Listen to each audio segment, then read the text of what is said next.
वालेकुम स्टूडेंट्स। आज हमारा थर्ड लेक्चर है पहले चैप्टर मेजरमेंट्स का, जिसमें हमने प्रीफिक्स, साइंटिफिक नोटेशन और कन्वेंशन फॉर एसआई यूनिट्स को डिस्कस करना है।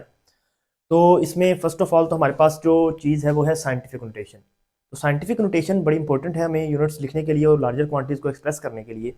जैसा कि हमें पता है कि number expressed in power of 10, scientific notation में हम नंबर को लार्जर या स्मॉलर नंबर को पावर ऑफ 10 में एक्सप्रेस करते हैं। ठीक है, जैसा कि हमारी इसमें टेक्निक पता है क्या होती है, वो ये होती है कि कोई लार्जर या स्मॉलर नंबर हमारे पास है, हम उस नंबर में ये चीज़ देखेंगे कि इसमें हमारे पास लेफ्ट साइड पे, डेसिमल के लेफ्ट साइड पे जब तक नॉन जीरो नंबर नहीं आएगा तब तक हम उसको मूव करवाते जाते हैं।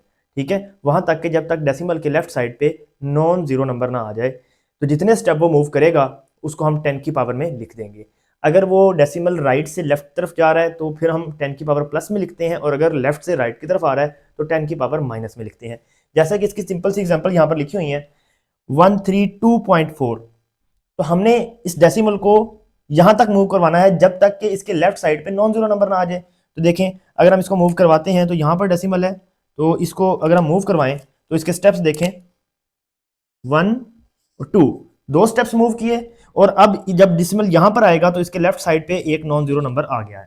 ठीक है, तो इसने दो स्टेप मूव किए, तो हम देखें 1.324 मल्टीप्लाई 10 रेज टू पावर 2, 10 की पावर प्लस 2 इस तरह से लिखी क्योंकि डेसिमल राइट से लेफ्ट की तरफ मूव कर रहा है। अच्छा, इसी तरह ही जब या नीचे वाली एग्जांपल में देखें 0.0023, तो इसमें हम डेसिमल को वहां तक मूव करेंगे जब तक इसके लेफ्ट साइड पे नॉन जीरो नंबर नहीं आता। तो इसमें भी ये जंप करेगा 1 2 3, तो यहां पर डेसिमल आएगा, तो यहां पर डेसिमल आने के लिए इसने कितने स्टेप मूव किए, 1 2 3, तो 10 रेज़ टू पावर -3 आ गया। ठीक है, तो साइंटिफिक नोटेशन इस तरह से वर्क करती है, और इसका फायदा यही है कि इसमें हम लार्जर या स्मॉलर, जो बहुत ज्यादा स्मॉलर बेस यूनिट्स होते हैं या लार्जर बेस क्वांटिटीज होती हैं, या वैसे भी अगर मैथ में भी देखें तो लार्जर या स्मॉलर क्वांटिटीज को एक्सप्रेस करने के लिए साइंटिफिक नोटेशन का सहारा लिया जाता है, ताकि आप ज्यादा जीरोज लिखते या ज्यादा डिजिट्स लिखते कोई गलती ना करें। जैसे कि फॉर एग्जांपल इलेक्ट्रॉन का चार्ज है 1.6 multiply 10 raise to power -19 coulomb, तो उसको भी हम देखें कि अगर हम वैसे लिखने बैठे तो हमें 19 से पीछे कोई 18 19 जीरो लगाने पड़ेंगे। तो इतनी बड़ी क्वांटिटी को लिखने से बेहतर है कि आप उसको 10 की पावर में लिख दें। तो साइंटिफिक नोटेशन को बेसिकली बनाने का यही मकसद था। तो प्रीफिक्स, ये इस तरह की चीजें जो होती हैं कि इनका मकसद क्या था, या ये इस तरह की इंपॉर्टेंट एमसीक्यूज या शॉर्ट में पूछा जा सकता है कि why we use scientific notation. तो हम यही कह सकते हैं कि हम लार्जर या स्मॉलर क्वांटिटी को एक्सप्रेस कर सकते हैं, और एक्स्ट्रा जीरोज उसमें रिमूव हो जाते हैं जिनकी हमें उस वैल्यू में जरूरत नहीं होती, हम 10 की पावर में उसको एक्सप्रेस कर देते हैं। ठीक है, इसी तरह प्रीफिक्स, प्री का मतलब होता है पहले आने वाला। ठीक है, मल्टीपल और सब मल्टीपल ऑफ बेस यूनिट्स, ये मल्टीपल या सब मल्टीपल होते हैं बेस यूनिट्स के, क्योंकि बेस यूनिट्स आपको पता है सिंपल, जैसे मीटर हो गया, लेंथ हो गया, किलोग्राम हो गया, ये बेस यूनिट्स हैं। अब इनके हायर लेवल पे मल्टीपल्स जो है वो प्रीफिक्स के जरिए शो किए जाते हैं। जैसा कि यहां पर हम देखें तो make easier to write large quantities, ये क्या करता है प्रीफिक्स, एक बहुत बड़ी क्वांटिटी को इजीली लिखने के लिए यूज किया जाता है। ठीक है, फॉर एग्जांपल जैसे कि मैस ऑफ अ बैग है हमारे पास 2000 ग्राम, तो हम इसको लिख देंगे 2 मल्टीप्लाई 10 रेज़ टू पावर 3 ग्राम।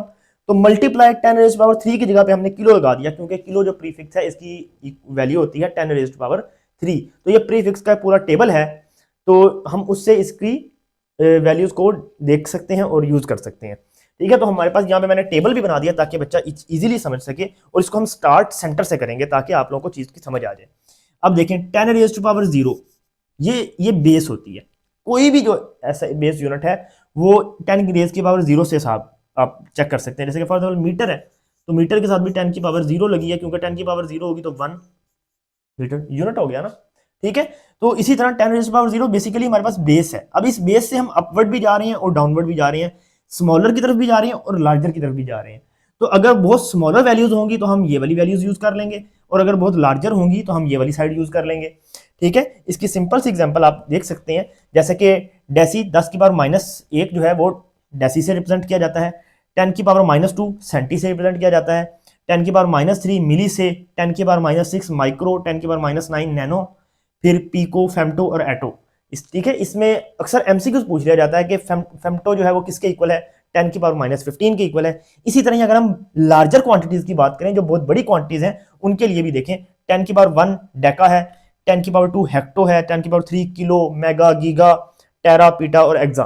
ठीक है, इसी तरह ही यूज कर सकते हैं। योक्टो जो है वो 10 की पावर -24 स्मॉलर वाई से रिप्रेजेंट किया जाता है, और योटा जो है वो 10 की पावर 24 से रिप्रेजेंट किया जाता है। तो यहां पर आप देख सकते हैं कि हम -24 वैल्यू से +24 वैल्यू तक जा सकते हैं, मतलब 48 पावर ऑफ 10 को हम यूज कर सकते हैं प्रीफिक्स की मदद से। तो ये प्रीफिक्स एक ऐसा टेबल है जिसमें हम बहुत बड़ी क्वांटिटीज और बहुत छोटी क्वांटिटीज को इजीली एक्सप्रेस कर सकते हैं बाय यूजिंग ऑफ सिंबल्स। तो ये इनके साथ सिंबल्स भी हैं। फॉर एग्जांपल अगर 10 की पावर 3 है तो हम किलो यूज कर लेते हैं, 10 की पावर -9 है तो हम नैनो यूज कर लेते हैं। ठीक है, तो वैसे भी इस टेबल में से आपको वैल्यूज को पता होना चाहिए ताकि आप इसको एमसीक्यूज वगैरह में यूज कर सकें। ठीक है, आगे हमारे पास कन्वेंशंस है एसआई यूनिट के लिए। तो क्योंकि एसआई यूनिट्स बेसिकली हम अक्सर न्यूमेरिकल में आंसर लिखते हुए गलती कर लेते हैं। हम अक्सर आंसर के साथ कुछ ऐसी गलतियां कर लेते हैं यूनिट लिखते हुए जो कि एसआई की कन्वेंशन के खिलाफ है। ठीक है, इसमें बहुत सी इंपॉर्टेंट चीजें ये हैं कि यूज सिंबल नॉट एब्रीवेशन। हम सिंबल यूज करेंगे, एब्रीवेशन यूज नहीं करेंगे। फॉर एग्जाम्पल हमारा आंसर है, हम करंट फाइंड कर रहे हैं, तो करंट हमारे पास 3 एम्पियर आता है तो हम लिख देते हैं, फॉर एग्जाम्पल गलती से लिख देते हैं 3 AMP। ठीक है, ये गलत है, हमने लिखना है 3 एम्पियर। ठीक है, ये राइट है। तो हम इस तरह से इसको करेक्ट कर सकते हैं। ठीक हो गया, ये चीजें हमने देखनी होती हैं जो कि हम अमूमन गलती इस तरह की कर लेते हैं अक्सर। ठीक है, जो कि नहीं करनी चाहिए। Not capitalize full unit name, आप यूनिट के नेम को कैपिटलाइज नहीं कर सकते। फॉर एग्जाम्पल आप लिखें न्यूटन। ठीक है, अक्सर गलती हम ये करते हैं, न्यूटन यूनिट जब लिख रहे हैं तो हम एन कैपिटल कर देते हैं, जो कि गलत है। हमें लिखना है न्यूटन स्मॉलर के साथ, लोअर केस के साथ। ठीक है, इसी तरह ही use lower case lower letter for unit, आप यूनिट के लिए हमेशा लोअर लेटर लगाते हैं। जैसा कि फॉर एग्जांपल मीटर के लिए स्मॉल l है, लेंथ के लिए स्मॉल m है। ठीक है, सेकंड के लिए स्मॉल s है। ठीक है, तो ये चीजें हैं, लेकिन लीटर के लिए आप कैपिटल L यूज करते हैं। ये एक मतलब इसमें स्पेशल केस है। लीटर के लिए कैपिटल L यूज किया जाता है, जो कि इसलिए यूज किया जाता है ताकि इसको 1 के साथ कंपेयर ना किया जाए। मतलब अक्सर हम 1 लिखते हैं तो 1 लीटर के साथ L और 1 एक जैसे लगेंगे, तो इसलिए लीटर को कैपिटल लिखा जाता है।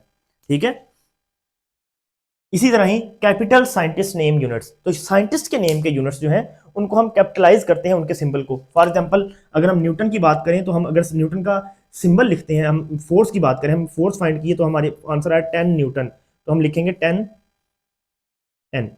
ठीक है, तो हम इसका सिंबल जो है कैपिटल में लिखेंगे, लेकिन इसका सिंबल स्मॉलर में नहीं लिखेंगे, क्योंकि जो भी साइंटिस्ट के नेम पे यूनिट्स हैं उनको हम कैपिटल में लिखते हैं। फॉर एग्जाम्पल आप लिखें जॉल, तो आप लिखते हैं 5 जो ये स्मॉलर में लिखते हैं। लेकिन अगर आप लिखें पावर, पावर जो है वॉट है, वॉट साइंटिस्ट के नेम पे बना हुआ है, तो लिखेंगे हम 5 वॉट, W आप कैपिटल में लिखेंगे। ठीक हो गया, तो इस तरह की चीजें जो है वो आपने सही करनी है, जो कि इनको आप, जैसे कि ये तो सिंपल केस है ना, इसमें ये जॉल जो है साइंटिस्ट के नेम पे नहीं है तो उसको आप वैसे लिख सकते हैं, लेकिन न्यूटन और वॉट जो है ये दोनों साइंटिस्ट के नेम पे हैं। इसी तरह symbol and prefix in upright, symbol और प्रीफिक्स को आप किस में लिखेंगे, अपराइट में लिखेंगे।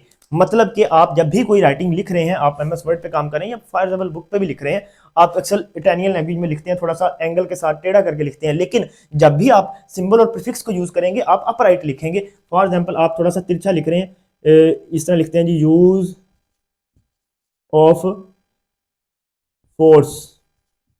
ठीक है, आप इस तरह से लिख रहे हैं, लेकिन जब हम फोर्स की बात करेंगे तो हम लिखेंगे 10 न्यूटन, इस तरह अपराइट में। इसको आप इस तरह तिरछी लैंग्वेज में नहीं लिख सकते, क्योंकि हम ये रूल के खिलाफ है। सिंबल और प्रीफिक्स जो है ये अपराइट में लिखे जाते हैं रोमन में।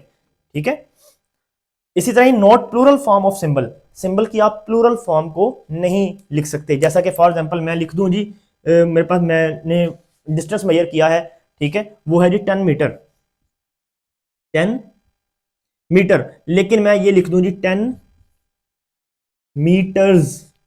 ठीक है, तो ये गलत चीज है, ये रॉन्ग है। हमने क्या है, इसको ऑथेंटिक सही तरीके से करना है, जो कि जब आप सिंबल लगा देते हैं तो सिंबल का मतलब है 10 मीटर, नॉट 10 मीटर्स। ठीक है, इसी तरह ही not full stop after symbol, आप सिंबल के बाद फुल स्टॉप नहीं लगाना चाहिए। फॉर एग्जांपल आप सिंबल यूज कर रहे हैं, आप फोर्स का सिंबल यूज कर रहे हैं 5 न्यूटन, आप आगे फुल स्टॉप लगा देते हैं, ये गलत है। आपने उसके आगे फुल स्टॉप नहीं लगाना, आपने सिर्फ लिखना है 5 न्यूटन। फॉर एग्जांपल आप किसी न्यूमेरिकल का आंसर सॉल्व कर रहे हैं, ठीक है, आपने फोर्स फाइंड की, आपने लिखा आंसर 5 न्यूटन, लेकिन आगे आप फुल स्टॉप लगा रहे हैं, तो इसका मतलब है आपने मिस्टेक की है, आपने आगे फुल स्टॉप नहीं लगाना, जो कि इसकी कन्वेंशन के खिलाफ है। Prefix use without space, prefix को स्पेस के बगैर यूज किया जाता है। इसकी सिंपल सी एग्जांपल है कि आप एक नंबर लिख रहे हैं 100 किलोमीटर, ये इसका सही तरीका है, आपने प्रीफिक्स को यूज किया सिंबल के साथ विदाउट स्पेस। लेकिन अगर आप लिखते हैं 100 किलोमीटर, मतलब इसमें स्पेस नहीं डालेंगे, ये रॉन्ग मेथड है। आप सिंबल में और यूनिट में स्पेस को यूज नहीं करेंगे, आप विदाउट स्पेस सिंबल और प्रीफिक्स को यूज करते हैं। ठीक है, अच्छा जी, space between number and unit. अच्छा, ये चीज इंपॉर्टेंट है कि नंबर में और यूनिट में एक स्पेस होना चाहिए। ये चीज आपने खास ख्याल रखना है कि जब आपने कोई नंबर लिखा है, फॉर एग्जांपल 1 न्यूटन लिखना है, तो फिर एक स्पेस होगी इनके दरमियान।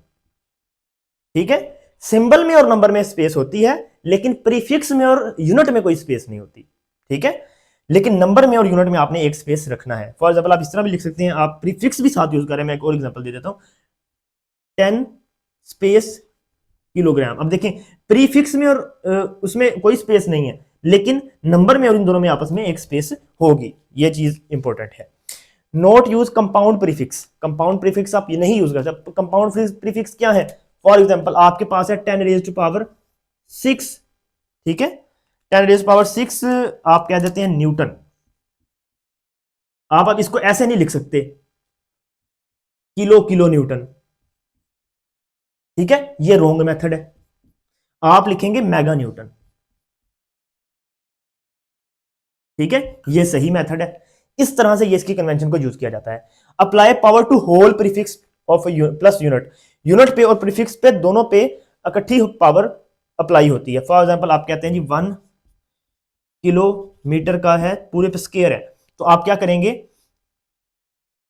1 multiply 10 raise to power 3 metre, इस पे स्क्वायर आ गया। अब ये स्क्वायर जो है वो इस पे भी मल्टीप्लाई होगा और इस पे भी होगा, तो ये हो जाएगा 1 multiply 10 raise to power 6 metre square. ठीक है, तो इस तरह से स्क्वायर जो है वो प्रीफिक्स पे भी अप्लाई होता है और यूनिट पर भी अप्लाई होता है। Negative index notation without slash, ये बड़ी इंपॉर्टेंट चीज है कि नेगेटिव इंडेक्स नोटेशन को यूज करना चाहिए, जो कि अमूमन अक्सर बच्चा गलती करता है। और वो क्या करता है, वो लिख देता है, फॉर एग्जांपल आप वेलोसिटी मेजर कर रहे हैं, आपने वेलोसिटी निकाली है 10 मीटर पर सेकंड, लेकिन आप इसको लिख देते हैं जी 10, ये तो ये गलत तरीका है, ऐसे नहीं यूज करना। अक्सर कुछ टीचर्स भी शायद इस तरह गलती करते हो, लेकिन ये चीज रॉन्ग है, ये गलत मेथड है इसको लिखने का। आपने इसको लिखना है 10 मीटर पर सेकंड, जो कि नेगेटिव इंडेक्स नोटेशन होती है। ठीक है, नेगेटिव इंडेक्स नोटेशन में लिखना है, ना कि आप उसको स्लैश डाल के लिखें। Use scientific notation, scientific notation को यूज करेंगे। ठीक है, साइंटिफिक नोटेशन कैसे यूज कर सकते हैं, कोई भी अगर आपके पास फॉर एग्जांपल है नंबर है 132.4, तो आप लिखते हैं 1.324 मल्टीप्लाई 10 रेज पावर 2, तो आप इस तरह से साइंटिफिक नोटेशन को यूज कर सकते हैं। Not mix symbol and names, symbol और नेम्स को आप मिक्स नहीं करेंगे। अब इसकी सिंपल सी एग्जांपल क्या है, आप इस तरह लिख दें जी मीटर पर सेकेंड। अब एक तो आपने मीटर लिख दिया और ऊपर उसको आपने इस तरह लिख दिया, तो सिंबल और नेम को क्या कर दिया आपने, मिक्स कर दी। ऐसे नहीं करना, आपने सिंपल लिखना है मीटर पर सेकेंड। ठीक है, तो इस तरह से अपनी मर्जी से आप कुछ भी नहीं करेंगे, जो कन्वेंशंस हैं उनको यूज करेंगे। अगर मेरा ख्याल है कि आप ये कन्वेंशंस को एक बार अच्छे से समझ लें, तो उसके बाद आप कोई भी न्यूमेरिकल में या कहीं भी ये चीजें लिखते हुए गलती नहीं करेंगे, इसका खास ख्याल रखिएगा। ठीक है, use suitable unit during practical. अब आप प्रैक्टिकल वर्क कर रहे हैं, तो आपने सूटेबल यूनिट्स मेजर करने हैं। अब आप वर्नियर कैलिपर या स्क्रू गेज यूज कर रहे हैं, तो स्क्रू गेज यूज करते हुए आप हमेशा उसको मिलीमीटर्स में काउंट कर रहे होते हैं, अब ना कि अब उस वक्त किलोमीटर्स को लेकर बैठे हो। ठीक है, तो प्रैक्टिकल वर्क करते हुए आप इस चीज का खास ख्याल रखेंगे कि आपने जो इंस्ट्रूमेंट यूज करना है, आप उसके अकॉर्डिंग यूनिट को मेजर करें या उसके अकॉर्डिंग आप वर्क करें, ना कि आप अपनी मर्जी से ही कोई ना कोई यूनिट लेकर बैठ जाए। ठीक है, ठीक है, मैं यहाँ पर एग्जांपल के तौर पे लिख देता हूँ कि अगर आप स्क्रू गेज यूज कर रहे हैं, फॉर एग्जांपल स्क्रू गेज है, तो उसकी आप मेजरमेंट करेंगे मिलीमीटर्स में। ठीक है, इसी तरह ही नॉट सीजीएस या ओल्ड यूनिट, ये पुराने यूनिट्स जो है सीजीएस, जिसमें सेंटीमीटर, ग्राम और सेकंड होते हैं बेस यूनिट। ठीक है, जैसे हमारे पास लेंथ मैच टाइम है ना, यहाँ पर सेंटीमीटर है, ग्राम है और सेकंड है।